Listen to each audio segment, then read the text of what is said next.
دوسرا پردہ ہے سطر، جسم کو ڈھانپ کر رکھنا۔ مرد کے لیے سطر کا حصہ کچھ اور ہے، عورت کے لیے پورا جسم سطر ہے۔ مرد کے لیے عورت کا پورا جسم سطر ہے، سوائے چہرے کی ٹکیا کے اور ہاتھوں کے اور پاؤں کے۔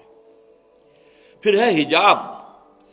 اگر مسلمان عورت گھر سے باہر نکلتی ہے یا کہیں گھر کے اندر بھی کوئی نامحرم آتے ہیں تو ان سے پھر چہرے کا پردہ بھی لازم ہے۔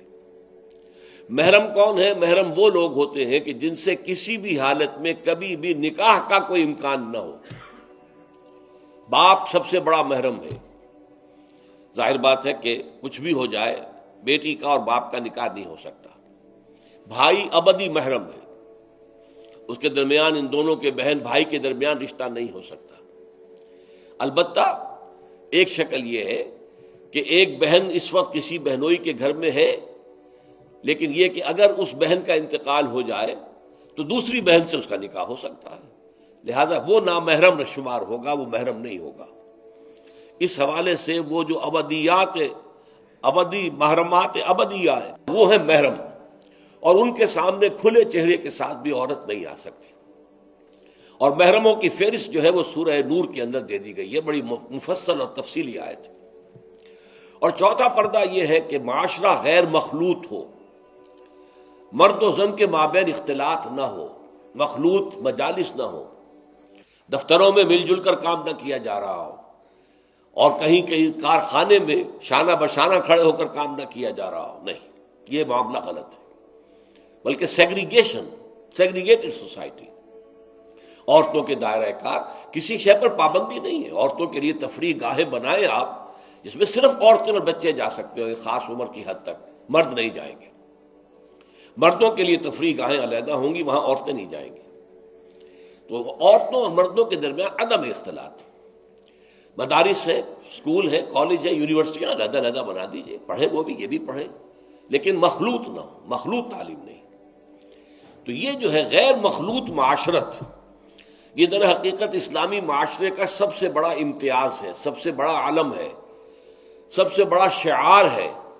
کوئی بھی غیر مسلم جو ہے اسلامی معاشرے میں آئے گا تو سب سے زیادہ بات جو اسے محسوس ہوگی وہ یہ ہے کہ یہاں عورتیں اور مرد جو ہیں وہ آپس میں ملے جلے ہوئے نہیں ہیں، بلکہ ان کے درمیان ایک گویا کہ بہت بڑا پردہ جو ہے معاشرے کے اندر لٹکا ہوا ہے، سیگریگیشن ہے۔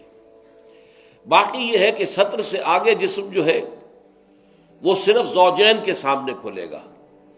مرد کا سطر صرف بیوی کے سامنے کھلے گا، یا ڈاکٹر اگر کوئی سرجری کرنی ہے تو ظاہر بات ہے کہ اس میں وہ پردہ نہیں ہوگا۔ عورت کا بھی چہرہ، ہاتھ اور پیر کے علاوہ جسم کا کوئی حصہ کسی محرم کے سامنے نہیں کھلے گا سوائے شوہر کے یا ڈاکٹر کے۔ یہ سارا جو تفصیلی نظام دیا گیا ہے، اس کا ہدف کیا ہے کہ یہ مرد اور عورت کے درمیان جو کشش اللہ نے رکھی ہے، زبردست کشش، یہ کشش اگر نہ ہو تو تمدن کا یہ ہنگامہ ہی نہ ہو، شادیاں لوگ کریں ہی نہ، اور لوگ جو ہے یہ مشقتیں اور یہ مصیبتیں جھیلیں ہی نہ۔ اولاد کی پیدائش ہے، پھر ان کی پرورش ہے، پھر انہیں کھلانا پلانا ہے، ان کی تعلیم ہے، ان کی علاج معالجہ ہے، 100 کھکھیڑ ہے۔ یہ سارا انسان کیوں برداشت کرتا ہے کہ جنسی جذبہ بہت زوردار اللہ تعالیٰ نے انسانوں میں رکھ دیا ہے۔ تو جتنا یہ زوردار جذبہ ہے اتنا ہی اسے کنٹرول کرنے کے لیے گھوڑا جتنا منہ زور ہو اتنی ہی مضبوط لگام اس کو دینی چاہیے۔ لہذا اس کے لیے یہ حدود اور قیود عائد کر دیے گئے تاکہ جو سیکشول ارج ہے یا سیکشول اٹریکشن جو کہ جنسی طور پر انسان کے اندر ہے، مرد میں بھی ہے عورت میں بھی ہے، وہ کل کی کل زوجین پر مرتکز ہو جائے۔ شوہر کا وہ پوری سیکشول ارج جو ہے وہ اپنی بیوی پر مرکوز ہو، بیوی کی وہ پوری جو سیکشول ارج ہے وہ اپنے شوہر پر مرکوز ہو، ادھر ادھر نگاہیں نہ بھٹکیں۔ مبادا کہیں جا کر کسی مرد کی نگاہ میں کوئی عورت کھب گئی، اب ظاہر بات ہے کہ آنکھ سے ہو کر وہ تصویر جو ہے نہا خانہ دل میں اتر جاتی ہے، پھر وہ خوابوں میں آئے گی، خیال میں چھائی رہے گی، نتیجہ کیا ہوگا؟ اپنی بیوی کی طرف سے توجہ ہٹ جائے گی۔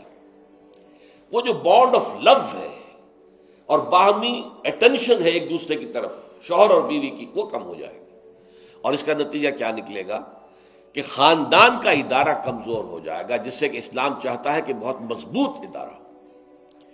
اس لیے یہ ساری قدغنیں ہیں، یہ سارے ضوابط ہیں، یہ قواعد ہیں بلکہ اسلامی معاشرے کا جیسا کہ میں نے عرض کیا ہے یہ سب سے نمایاں وصف ہے